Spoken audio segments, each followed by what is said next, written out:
Nissan, ¿qué?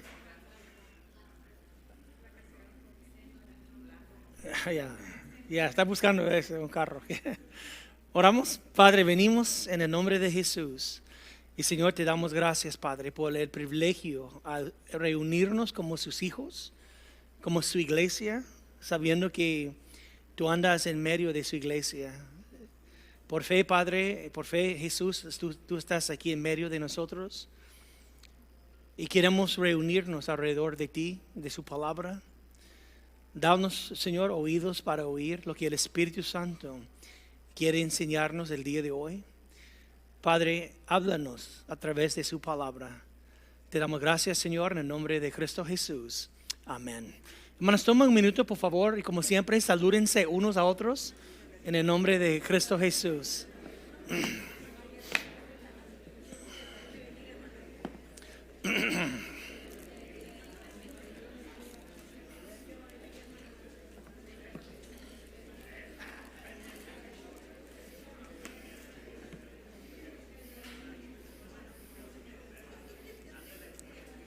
¿Cómo está, brother? Dios te bendiga. Gracias. Yo también soy bendecido. El domingo pasado se me empezó a quemar mi casa. ¿Cómo? Se me empezó a quemar mi casa.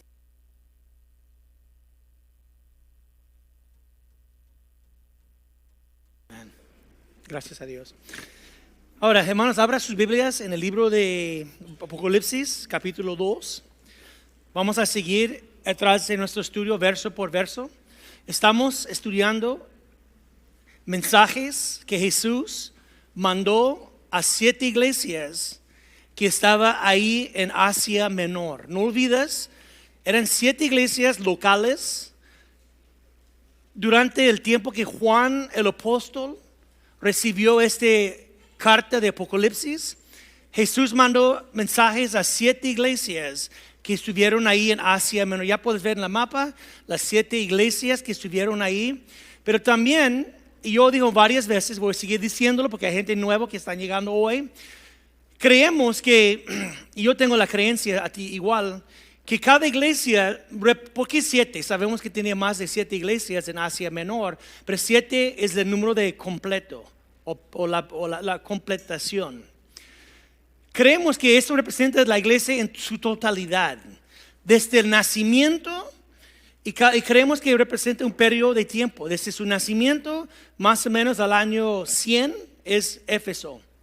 Y después de 100 a 313 es Esmirna. Y así se mueven las iglesias hasta Laodicea. Y esto es la iglesia antes del rapto de la iglesia. Por eso creemos que cada mensaje es mandado a una iglesia local, pero también cada iglesia representa un periodo de tiempo. ¿Okay? Y muchos creemos que estamos viviendo hoy en el tiempo de la iglesia de Laodicea, antes de la venida de Jesucristo. ¿Okay? Ahora, mantener eso en mente que seguimos en nuestro estudio. Porque la iglesia en Pérgamo, como vamos a estudiar hoy, representa una iglesia que fue mezclada con el gobierno romano. Una iglesia secular, súper secular. ¿Por qué? Porque en el año más o menos 313, después de la muerte de Cristo, hay un emperador de Roma, se llama Constantino, right? Constantino, que aparentemente convirtió a ser cristiano, y él declaró la fe cristiana como la religión oficial del imperio de Roma, que ya ahora es un movimiento no muy agradable. La iglesia tiene que mantenerse separada, no mezclada con el mundo. En el principio, el gobierno trataba de destruir la iglesia. Hablamos de eso 2 semanas atrás, estudiando la iglesia en Esmirna. En Esmirna, en ese tiempo de 100 después de Cristo hasta 313, la iglesia fue perseguida por el gobierno romano. Ya sabemos que más de 5 millones de cristianos murieron porque el gobierno estaba atacando la iglesia, tratando de destruir la iglesia.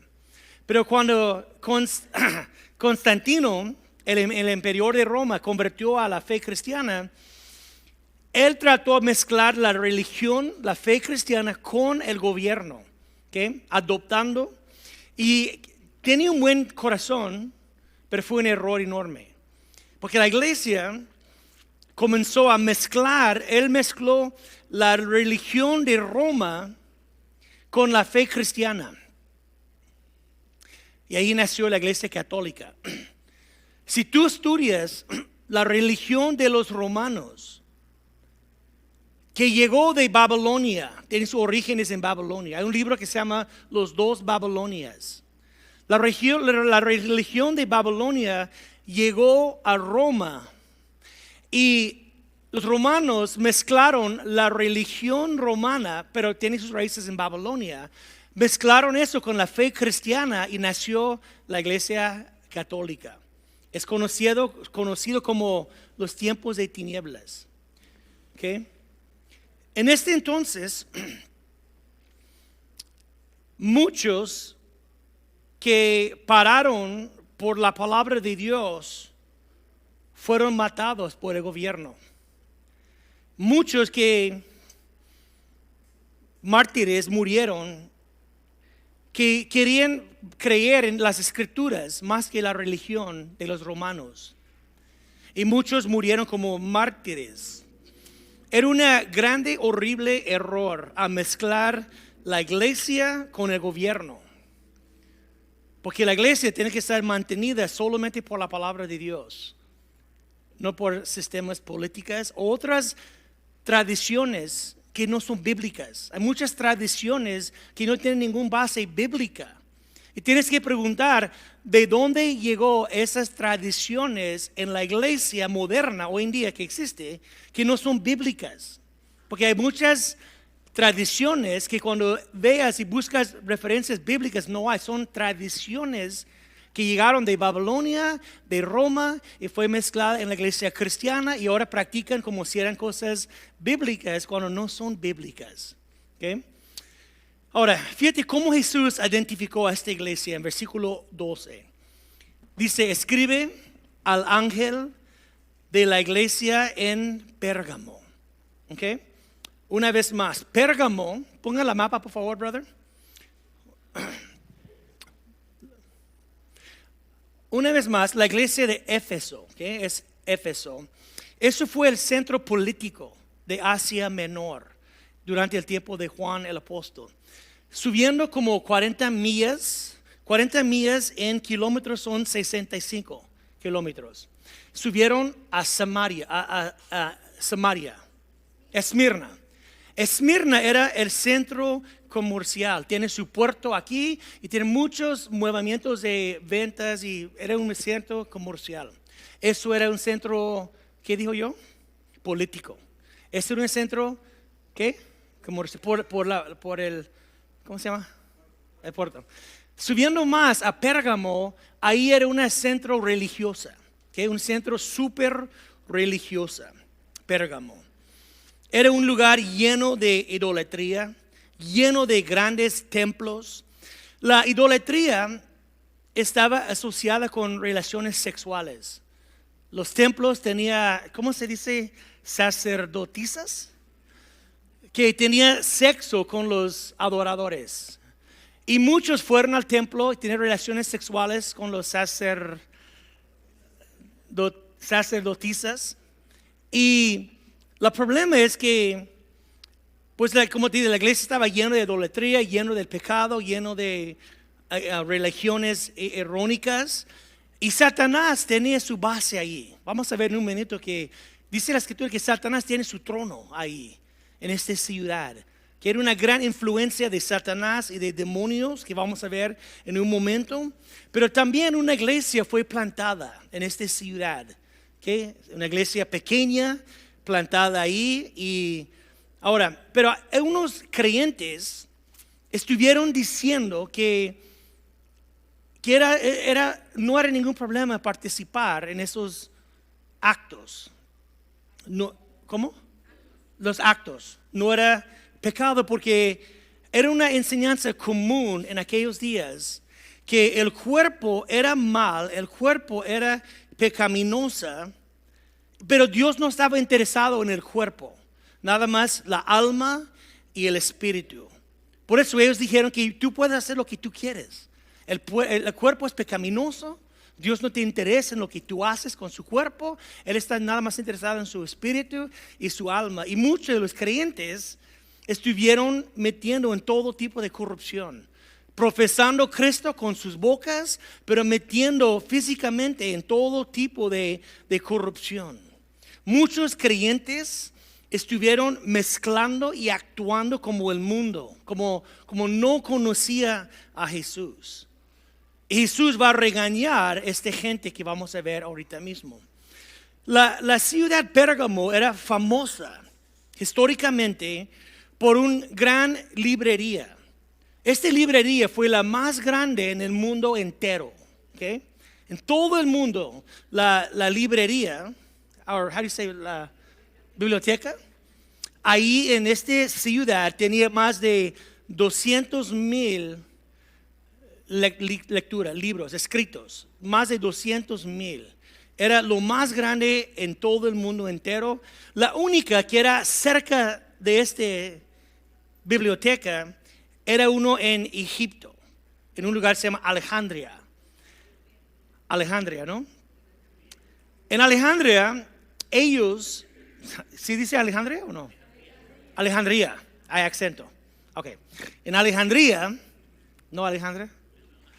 Alejandría, estuvieron muy celosos porque ellos ya dejaron de mandar un material, se llama papiro. ¿Qué es papiro? Papiro es el material más común de escribir. Y ellos ya dejaron de mandar este material a Pérgamo por lo mismo, que su biblioteca estaba creciendo y dijeron que ya no van a mandar este material allá. Pero algo bonito sucedió porque por esa misma razón, ahí en Pérgamo diseñaron otro material. Salió de piel de ovejas y se llama pérgamo, conocido como pergamino.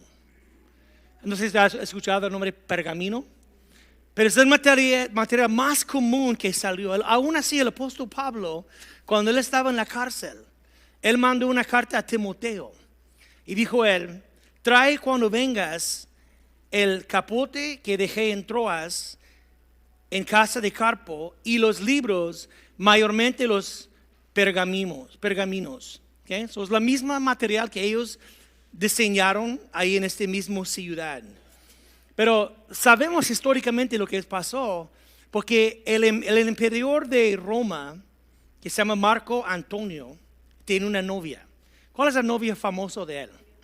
Cleopatra. Leerlo, estudiar históricamente. Como él amaba a ella, él entregó la biblioteca a ella. ¿Qué crees que ella hizo inmediatamente recibiendo la biblioteca? Ella agarró todos los libros y movieron ellos ¿a dónde? A Alejandría. Y esta biblioteca sea lo más grande en el mundo antiguo. Era un increíble lugar. Pero eso sucedió, la ciudad era muy famosa por su biblioteca. Pero la palabra Pérgamo quiere decir casado. Y la iglesia tiene que saber que estamos casados con Jesús. Amén. La iglesia es la novia de Jesucristo. Somos la novia de Cristo. La iglesia es casada con Cristo. Y por eso la iglesia, nosotros, como la novia de Jesús, no tenemos que mezclarnos tanto con el mundo, tanto con la corrupción de este mundo. Jesús dijo que ustedes no son de este mundo. Fuimos llamados afuera de este mundo, a ser sagrados, a ser separados a Dios. Tu vida es separada a Cristo. Amén. Y como cristianos no debemos de mezclarnos.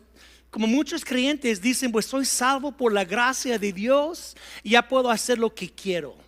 Es un error enorme cuando un cristiano cree y piensa que soy salvo por la gracia de Dios. Ahora puedo meterme en todo tipo de corrupción, toda clase de contaminación, porque soy salvo por la gracia de Dios. Es una mentira total.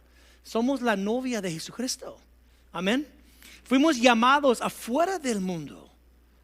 La palabra iglesia quiere decir llamado afuera del mundo. Y adentro la familia. Somos cristianos, sagrados, separados por Dios. Y la iglesia tiene que saber que ya estamos casados con Cristo. Tenemos que amar a nuestro Dios más que amamos al mundo. Pero es algo triste cuando un cristiano está enredado en el mundo, totalmente mundano. Que su amor por Dios es muy poca, su entrega a Dios es muy poco, su deseo de amar el que ama su alma es muy poco, pero estamos más enredados como una araña metido en como una mosca metido ahí, ¿no? Como estamos enredados en el mundo. Y es algo triste cuando veamos cristianos que profesan y dicen que soy cristiano, soy casado con Cristo, la novia de Jesús, y andamos enredados en la corrupción de este siglo, de este mundo. ¿No sabes tú que fuiste llamados afuera del mundo? Que Dios nos llamaba a salir de ahí, separarnos de ahí y apartarnos para Él. Y esto es lo que la iglesia en Pérgamo tiene que saber, que Cristo te llamó afuera del mundo. No tienes que enredarte en la corrupción del mundo, de la idolatría, del sexo, la pornografía, las cosas que están en todo nuestro alrededor. Tenemos que saber que somos casados con Cristo y tenemos que apartarnos de este sistema en que tú y yo estamos viviendo hoy mismo. Estamos en el mundo, pero no somos del mundo. Amén. Ahora, mira cómo Jesús identificó a sí mismo a esta iglesia. Dice versículo 12, la segunda parte. Dice, el que tiene la espada aguda de dos filos, dice esto. Ahora, hemos hablado de a cada iglesia, Jesús estaba identificando él mismo. No olvidas que en capítulo 1, el apóstol Juan tenía una visión de Cristo glorificado, desde su cabeza hasta sus pies. Todo la Jesús que vio era glorificado, pero Jesús identificó a él mismo, a cada iglesia diferente, conforme a la condición y la necesidad de cada iglesia. Ahora, a esta iglesia, fíjate lo que dijo. ¿Quién es Jesús? No dijo que son de ojos de fuego o pies de bronce, como hablamos de toda su visión que Juan tenía, pero dice, el que tiene la espada aguda de dos filas. ¿Qué es eso? ¿Qué es el que tiene la espada aguda? ¿Qué es la espada aguda de dos filas? Obviamente sabemos que es la palabra de Dios. Jesús está diciendo, yo soy el que tiene la palabra de Dios. ¿Usted sabe que la palabra de Dios es poderosa? La palabra de Dios es poderosa primeramente, el plan de Dios es para guiarnos a la salvación. La palabra de Dios es poderosa para guiarnos a la salvación. Porque la palabra de Dios contiene el evangelio. ¿Qué es el evangelio? El mensaje muy sencillo. Que todos somos pecadores, todos hemos fallado a Dios, todos hemos pecado. ¿Y el pago de pecado qué es? La Biblia nos dice la muerte. Y Cristo vino y murió sobre la cruz de Calvario para salvarnos de nuestros pecados. Él pagó el precio por cada vez que hemos fallado a Dios. Cristo murió por nosotros. Amén. Y resucitó al tercer día. Y en la palabra de Dios contiene el evangelio. Y el primer propósito del evangelio, la palabra de Dios, es para llevarnos a la salvación. ¿Cuántos dicen amén? Ya que somos salvos por la palabra de Dios, después la palabra de Dios puede guiarnos a la santificación. ¿Qué es la santificación? Es cuando vivimos conforme al corazón de Dios, al plan de Dios, al propósito de Dios. Primeramente somos salvos por gracia. Amén. El Espíritu de Dios mora en nosotros. Pero Dios comienza a través de la palabra de Dios a santificarnos. Dijo Jesús en su oración, Padre, santifícalos por su verdad, su palabra es verdad. ¿Cómo Dios santifica al pecador? A través de su palabra. Amén. Cuando leemos la Biblia, estudiamos la Biblia, comenzamos a alinear nuestras vidas con la palabra de Dios. La palabra de Dios tiene poder. Y una iglesia o un cristiano que está enredado con el mundo, ¿qué necesitan ellos? Jesús dijo, yo soy el que tiene la espada, ¿qué? De dos filas. Yo soy el que tiene la palabra de Dios. El creyente que está enredado con el mundo, ¿qué necesita él? La palabra de Dios.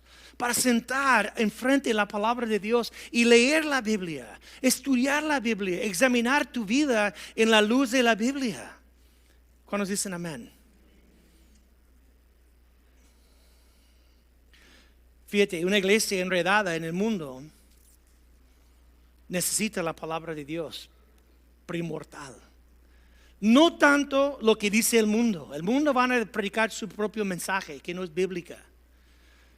El creyente tampoco no tiene que escuchar la cultura en que vivimos. La sociedad, la cultura, también predica un mensaje. Haz lo que quieres, nada más pórtate bien y vas a ir al cielo. Sea como Pancho Villa o Robin Hood, ¿no? Roba de los ricos y da a los pobres y Dios va a amarte y vas a ser salvo. Pero hay un mensaje de la cultura o del mundo que no es bíblica. Y hoy en día una gran porción de la iglesia ha recibido un mensaje muy secular. Y la iglesia quiere convertir al mundo o imitar al mundo para ganar gente a sus congregaciones. Y decimos, pues ya no vamos a hablar del pecado, ya no vamos a hablar contra la homosexualidad, ya no vamos a hablar contra cualquier pecado es pecado. Amén. Pero muchas veces dicen, no vamos a hablar contra el pecado porque no queremos ofender a la gente. Gente ofendidos ya no van a regresar. Y tenemos que bajar el mensaje, que sea un mensaje más secular, para que más gente llegue a las iglesias y crezcan en números. Pero una iglesia enredada con el mundo no tiene que escuchar ni la iglesia hoy en día. No tenemos que escuchar lo que dicen los nuevos vientos de doctrinas, los nuevos movimientos que entran a la iglesia. Una iglesia enredada con el mundo necesita la palabra de Dios.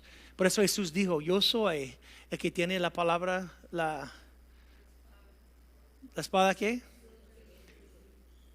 Dice esto, yo tengo la palabra de Dios. Jesús dijo, y tú necesitas la palabra de Dios. Eso puede limpiar tu vida. Eso puede sacarte de ahí donde estás, la palabra de Dios. La palabra de Dios, fíjate, puede llevarle a la salvación y la separación o puede destruirte. Vamos a ver al rato. Puede destruir. La misma palabra de Dios puede destruirnos. Depende de cómo reaccionamos a la palabra de Dios. Amén. Si lo reconocemos y reaccionamos conforme, la palabra de Dios puede sanarte y bendecirte. Pero si quieres vivir en pecado y queremos vivir en maldad y queremos enredarnos en el mundo, la misma palabra puede cortarnos, puede dañarnos, puede lastimarnos. Depende de cómo respondemos a la misma palabra de Dios. Ahora vamos a ver eso, vamos a seguir. Jesús dijo, versículo 13, yo conozco tus obras y donde moras, donde está el trono de ¿quién? Fíjate, donde está el trono de Satanás, pero retienes mi nombre y no has negado mi fe, ni aun en los días en que Antipas, mi testigo fiel, fue muerto entre vosotros, donde mora Satanás. Interesante, porque Jesús dijo, conozco tus obras y donde moras, donde está el trono de Satanás. Fíjate, Satanás tenía una base de actividad. Satanás tiene su trono, su base en Pérgamo. Con todas las idolatrías, todos los templos, todas las obras satánicas. Ahí estaba Satanás, tenía su trono, su base de operaciones. Creo que la guerra espiritual en esta iglesia pequeña era horrible, horrible. Y eso me comenzó a pensar en Tijuana, la Cahuila. Creo que Satanás tiene un trono ahí también, una sección ahí en la Cahuila, ¿no? Donde tiene una base de actividad. Tú ves en la calle, ahí pasa por allá y es controlado, hay mucha maldad. Pero una iglesia entre dos bares, ¿no? Se llama Betel, ¿no? Imagina ahí en el medio de todo ese movimiento de drogas y narcos y pornografía, todo lo que sucede día y noche en esta zona, ahí está una iglesia en medio de esos dos bares ahí, en todo el tramo de la zona conflictiva. Pero Aunque esta iglesia está viviendo en un lugar súper difícil, tú no puedes decir, tú no sabes mi situación, hermano, no sabes mis amigos y mis amigos, no sabes la gente con quien yo trabajo. Esta iglesia estaba donde estaba el trono de Satanás. Era un lugar súper cargada con la guerra espiritual. Y uno de los trucos más grandes de Satanás, él quiere que la gente crea que él no existe. Como es una fábula, es una cuento, no es como el cucuy. El cucuy, ¿cómo igual como el cucuy? El diablo y el cucuy son amigos, medio hermanos. No existe. Y el diablo quiere que nosotros creemos que no existe. Pero la Biblia nos dice que Él sí existe. Y Él es súper poderoso. La Biblia nos muestra que un hombre que se llama Satanás o Lucero era uno de los ángeles más bellos en el cielo antes de su caída. Y muchos creemos que era la guía de alabanza en el cielo, dirigiendo la alabanza. Pero un día Él quería tomar el trono de Dios. Un día Él quería ser alabado. Él no quería alabar, Él quería ser alabado. Él quiere que los demás adoraron a Él. Y el orgullo entró en su corazón. Y Él dijo, voy a levantar mi trono más alto del trono de Dios. Y Él engañó una tercera parte de los ángeles, dice las Escrituras. Y un tercer parte de los ángeles cayeron con Satanás en su caída. Y ahora son los demonios. Y hay Satanás y los demás son demonios. Y tiene un ejército bien organizado y bien estructurada. Principados, potestades, tiene su bien organizado. Satanás es el líder de todos los demonios. Y Él cree que creemos que no existe, pero Él tiene un ejército fuerte. Jesús de las Escrituras nos dice que nuestra batalla no es contra carne ni sangre, sino contra ¿qué? Principados y potestades. Es una guerra espiritual que muchas veces no estamos dando cuenta de las actividades demónicas que están alrededor de nosotros, tentándonos todo el día, todo el momento a abandonar nuestra confianza en Dios, ir atrás de otros vicios, dejar tu amor por Dios, ir atrás de otros amantes. Pero siempre hay obras demónicas atrás de todo eso, moviendo, actuando. Y créeme, hay demonios más poderosas que otras. Hay demonios más malvados que otros. Dice Jesús, cuando un demonio salga de una persona, que dice que va a lugares secos, y cuando regresa y si ve el lugar está limpio y nadie está adentro, ¿qué dice? Va por 7 demonios que peores que él. Porque hay demonios peores que otros. También sabemos que hay unos demonios hoy mismo están encerrados en cadenas en el abismo. Son tan violentos que no pueden ser ni libres hoy. Están reservados en cadenas para el día de la gran tribulación que tú y yo vamos a estudiar al rato. Que un ángel va a bajar con la llave del abismo y va a abrir el abismo y los demonios van a salir. Y van a atacar a la gente por 9 meses. Y le dice que la muerte va a huir. Nadie va a morir durante esos 9 meses. Y la gente va a buscar la muerte, pero nadie va a morir por 9 meses. Pero esos demonios van a salir del abismo que hoy mismo están encerrados en cadenas, esperando este momento. Y lo más que tú quieres servir a Dios, lo más que tú dices, ok, eso sea mi año de la lectura bíblica, eso sea mi año de servir a Dios, eso sea mi año de entrego al Señor, tiene que esperar un ataque inmediatamente. El enemigo va a atacarte inmediatamente. Y los más que subimos, los más pesados que llegan contra nosotros. Un demonio dijo a Pablo, dice que unos gente estaba echando fuera demonios. ¿Y qué dijo los demonios? Dijo los demonios, no. Jesús conocemos. Y el apóstol Pablo, porque dijo, echamos afuera en el nombre de Jesús que Pablo predica. Y dijo a los demonios, no, nosotros conocemos Jesús y nosotros conocemos Pablo, pero ¿quién eres tú? Y los demonios brincaron, la persona brincó encima y corrió la gente lastimados. Ahora, ahí está un lugar horrible, pero fíjate, una vez lean, dice así, Jesús dijo, aún estás así, dice, retienes mi nombre. Que era una iglesia atacada, perseguida, pero aún así ellos nunca negaron el nombre de Jesucristo. Ellos no dijeron César es el Señor, como era mandatorio, pero ellos agarraron el nombre de Jesús y dijeron Jesús es Señor. El nombre es sobre todos los nombres. Amén, hermanos. Ojalá que eso nos anima a no negar el nombre de Jesús. En lo más difícil y más sea. Dice aquí, y no has negado la fe. Ellos nunca negaron la fe. Lo más duro que Satanás atacó, lo más que ellos agarraron a Jesucristo. Hermano, cuando tú estás siendo atacado, tu familia, tu matrimonio, agarra a Jesús, agárralo. Y no soltar de Jesucristo. Porque el enemigo va a atacarte en tu familia, tus hijos. Y cuando Él está atacándote, tú nada más no niegas el nombre de Jesús. Agárralo, firme, fuerte.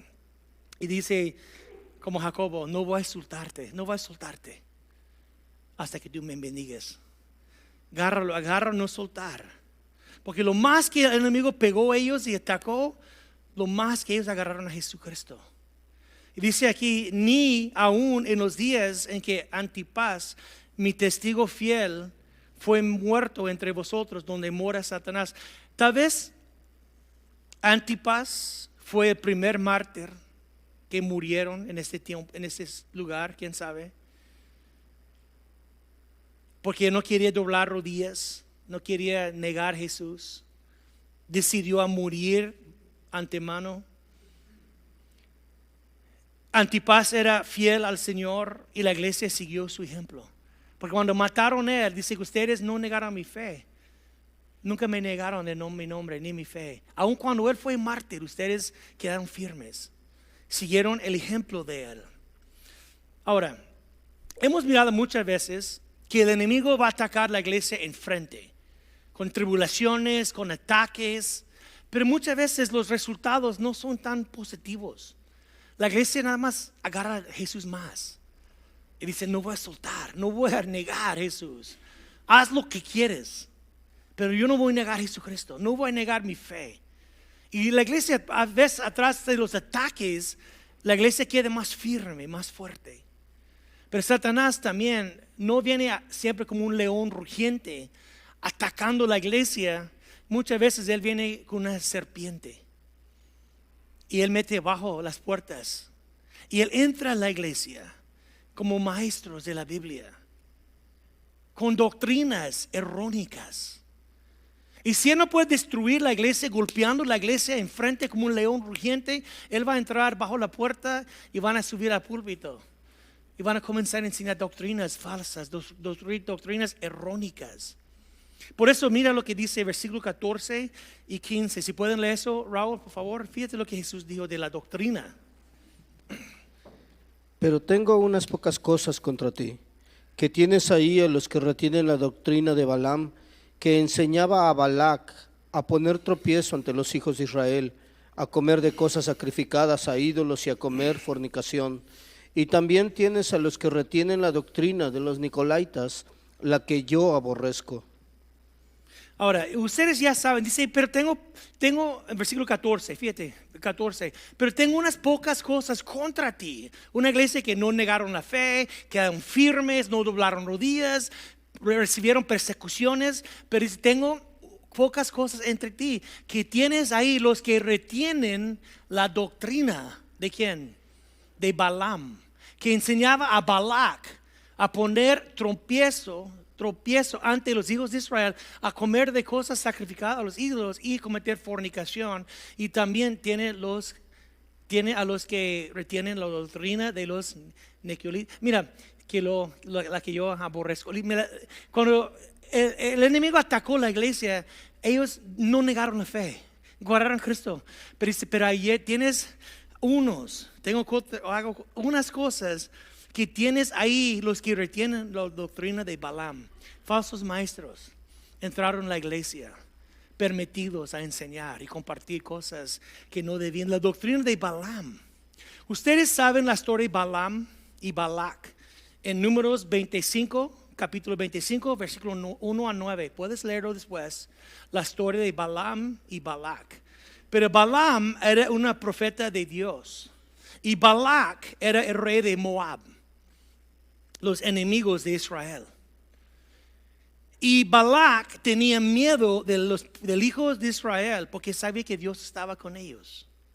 Y él contrató Balaam a maldecir a Israel. Pero no podía. Dios no permitió eso. En el fin, como él no podía maldecirlos, Balaam dijo a Balac cómo podía destruirlos. Y él dijo, nada más manda a sus mujeres paganas. Porque Dios quería que su pueblo sea separados por él. Amén. Que ellos casan entre ellos. La misma fe, la misma creencia, la misma sentir por Dios. Pero él dijo, si quieres agarrarlos, haz eso. Manda a sus mujeres paganas, no creyentes, con sus idolatrías, sus ídolos, sus otras religiones y doctrinas y conceptos. Manda a ellos entre el pueblo. Y cuando ellos comienzan a tener relaciones sexuales con ellas, Dios mismo va a castigarlos. Y eso es exactamente lo que sucedió. Entraron ahí. Las mujeres llegaron con sus dioses, con sus influencias. Comenzaron a adorar sus dioses, a comer comida sacrificada a sus dioses. Fueron influenciados por las mujeres seculares.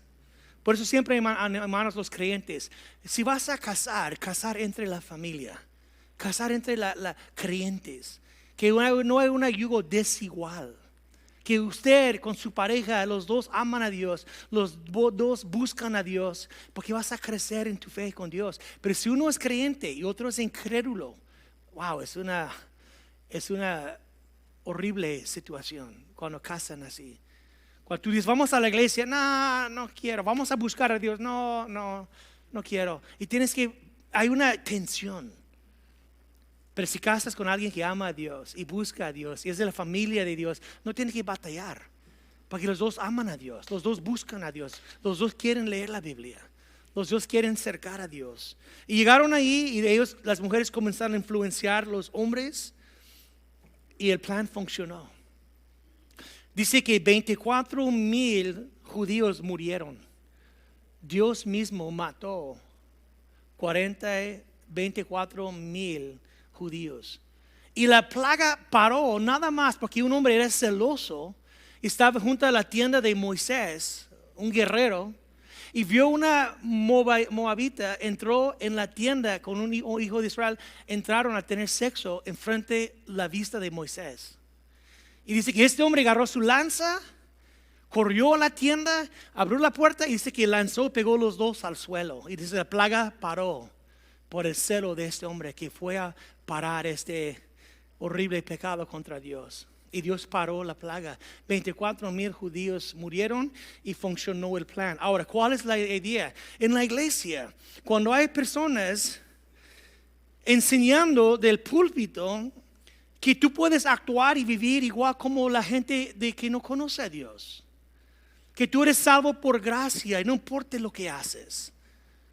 Que tú puedes andar en fornicación, puedes andar en adulterio, puedes participar en todo tipo de pecado y corrupción del mundo y no hay consecuencias. Enseñando así que Dios no importa cómo vivimos, cómo andamos.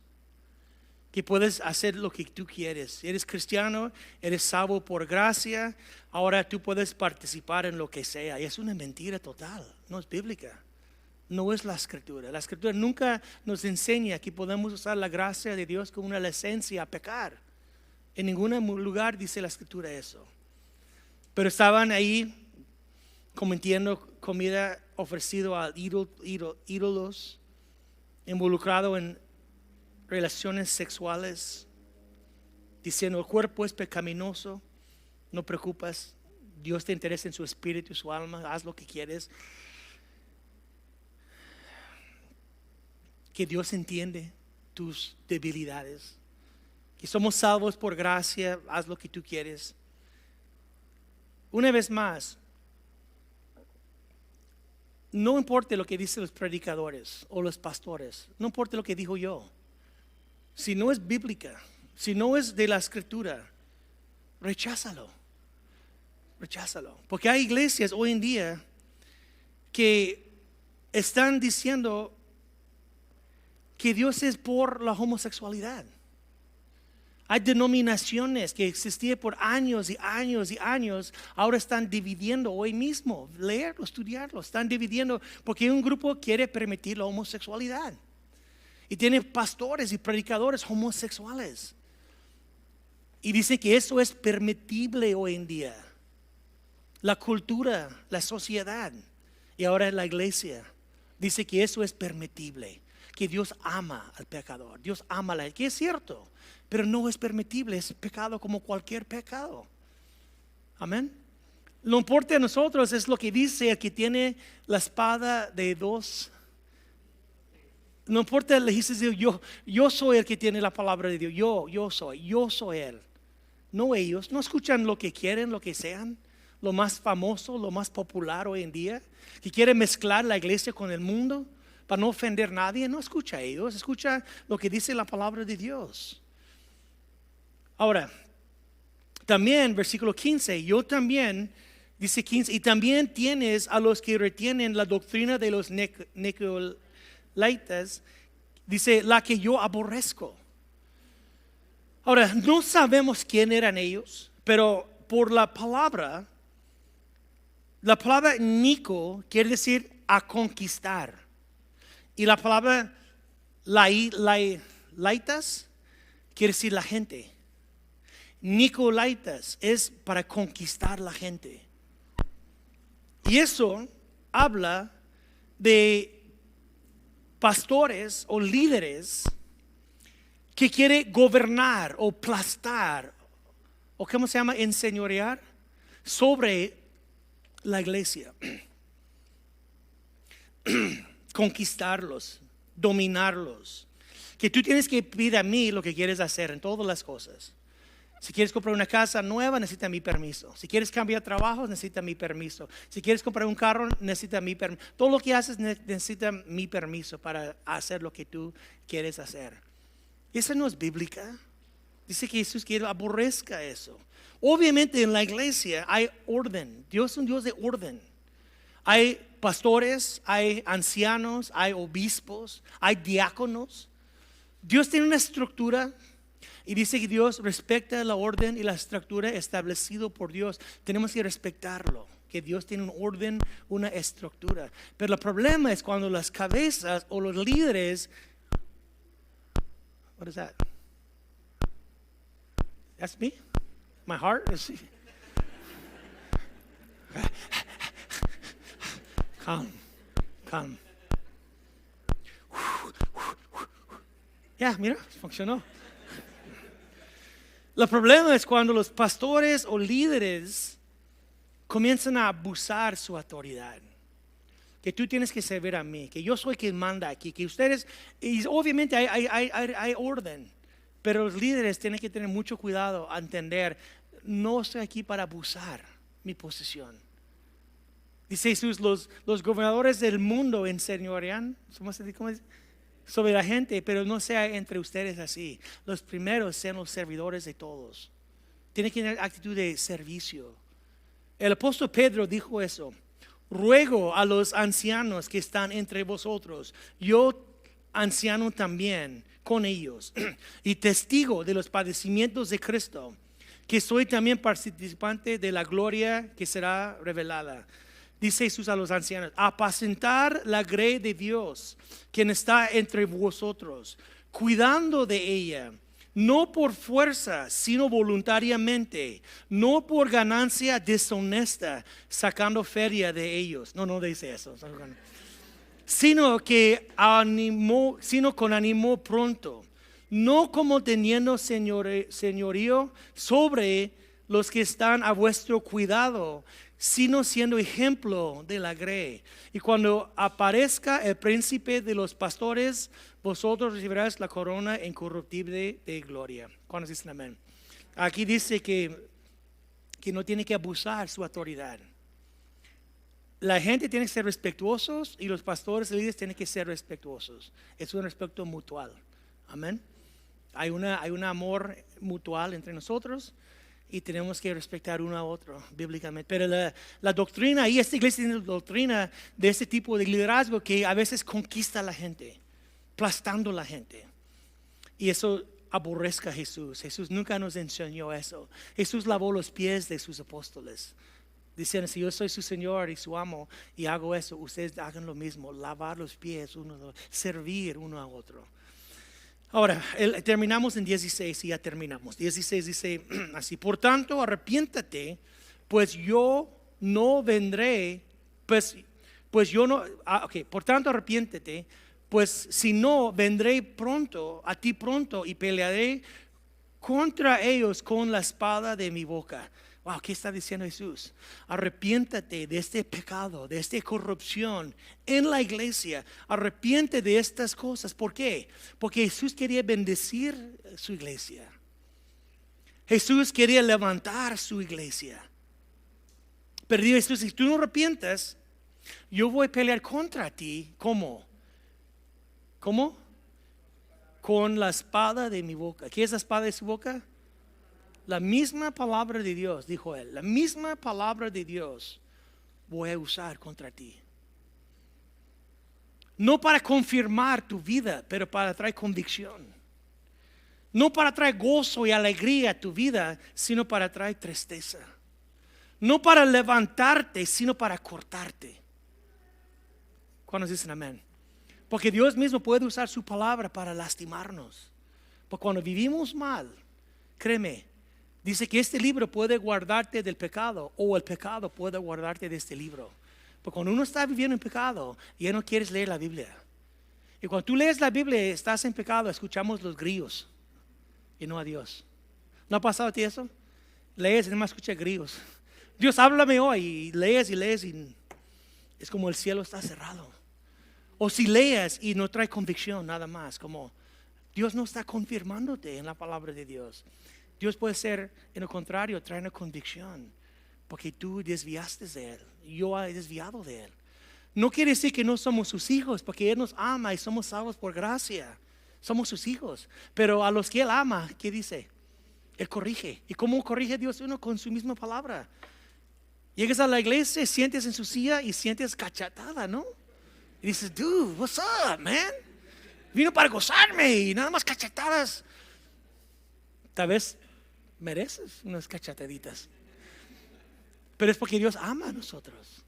Él quiere lo mejor por ti, por mí. Y cuando estamos mal, Dios, arrepiéntete, o si no, vendré contra ti, pelear contra ti con la palabra de Dios. El mismo palabra que quiere bendecirte, ahora voy a pelear contra ti. Qué horrible, porque Dios ama a su iglesia y Él no va a permitir eso. Ahora, terminamos, versículo 17, ya, perdón, hay un versículo más. ¿Qué dice el versículo 17? El que tiene oído, oiga lo que dice el Espíritu, lo que el Espíritu dice a las iglesias. El que venciere, dará a comer del maná escondida. ¿Cuál es la maná? La maná es la palabra de Dios también. Dios quiere usar su palabra para satisfacernos. Dios quiere usar su palabra para bendecirnos, para alcanzar nuestras necesidades, para llenar nuestra necesidad interior. Dios quiere usar la palabra, la maná, para llenarnos con abundancia de su palabra. Pero como cristianos, no podemos estar satisfechos. Fíjate lo que voy a decir, como cristianos, no podemos estar satisfechos si estamos viviendo un pecado. Amén. El cristiano que está viviendo en pecado, estás lastimando a sí mismo, porque tú no estás experimentando la sagrada, bendita comunión con Dios que Él quiere contigo si estás en pecado. Tú no estás comiendo la maná que Él quiere dar. No estás siendo satisfecho con Él y la palabra de Dios cuando estamos viviendo en pecado. Si regresamos al mundo, nuestro antiguo estilo de vida. El cristiano que regresa a su antiguo estilo de vida no va a estar comiendo la maná que Dios quiere dar a ti. Dios quiere satisfacernos con maná del cielo. ¿No recuerdas cuando tú lees la Biblia y salió lágrimas? Cuando tú lees, ves, wow, Dios es increíble. Cómo Dios me habla, cómo Dios estaba súper enamorado con Dios y la Biblia era su maná, su vida. Pero cuando estamos en pecado, créeme, ya no queremos abrir la Biblia. Ya no queremos leer. Preferimos sacar el famoso teléfono y pasar 2-3 horas y leer la Biblia. No me interesa a leer la Biblia. Puede ser que su corazón ha desviado poquito. La lectura bíblica dice que Él da la palabra de Dios, la maná escondida.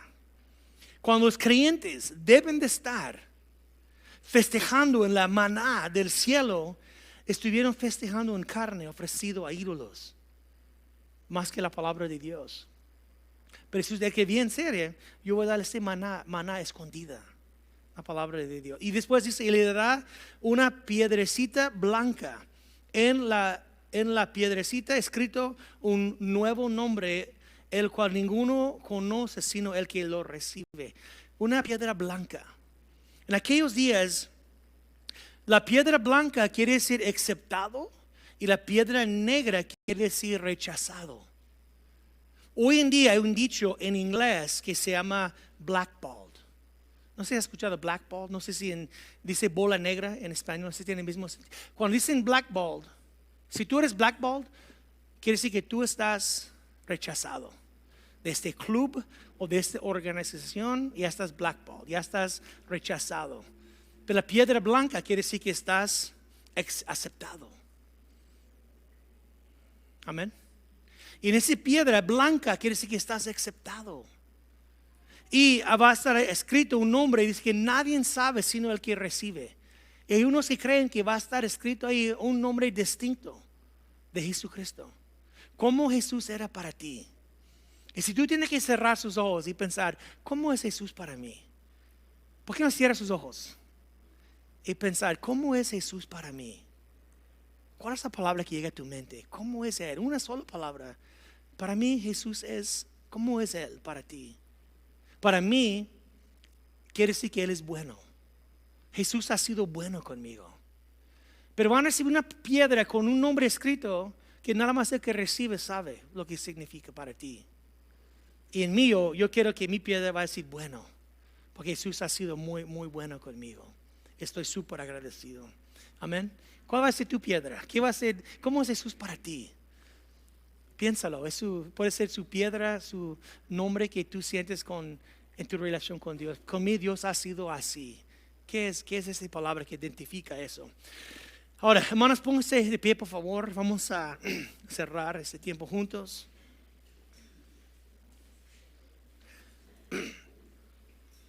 La palabra de Dios es poderosa. Amén.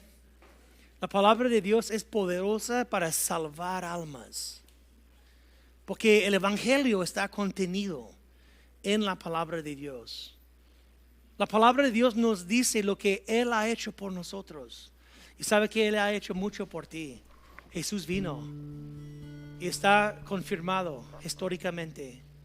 Jesús vino y murió por ti y por mí sobre la cruz de Calvario.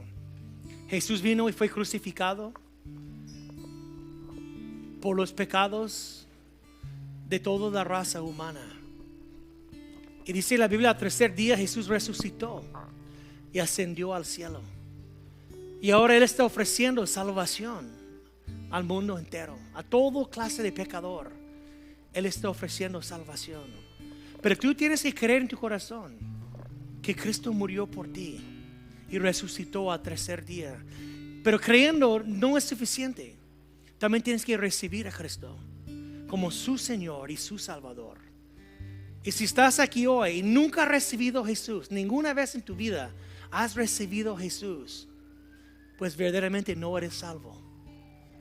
Tienes que recibir a Cristo como su Señor y Salvador. Todos los que creyeron y todos los que recibieron, Él dio potestad a ser hechos hijos de Dios. Tienes que creer y tienes que recibir a Cristo como su Salvador. Y quiero dar un momento, si alguien está aquí hoy y tú nunca has recibido a Cristo, es el gran plan de Dios para ti hoy, es salvar tu alma. Y si tú quieres recibir a Cristo, te pido hoy donde estás, nada más levantar su mano, nada más levantar la mano diciendo, hoy yo quiero recibir a Cristo. Nunca he recibido a Cristo, hoy quiero hacerlo. Hay alguien que quiere recibir a Cristo antes que terminamos, que nunca ha recibido a Jesús, pero hoy tú quieres hacerlo. ¿Hay alguien? Antes que terminamos. ¿Cómo? Dios te bendiga. Dios te bendiga, señora. Qué buena decisión que has tomado a recibir a Cristo, porque Él va a perdonar todos sus pecados el día de hoy y vas a ser salvo por la gracia de Dios el día de hoy. ¿Alguien más quiere recibir a Cristo? Levantar su mano. Déjame verlo levantado. Ojalá que todos ya están salvos. Okay. Dios te bendiga, hermana. Hermana, pásale aquí, por favor. Pásale aquí. Quiero dirigirte en una oración de fe, ¿ok? Repite esas palabras después de mí. Padre Santo, perdóname por mis pecados. Yo creo en Jesús, que Él murió y resucitó al tercer día. En este momento quiero reconocer a Jesús como mi Salvador y mi Señor. Perdóname de mis pecados.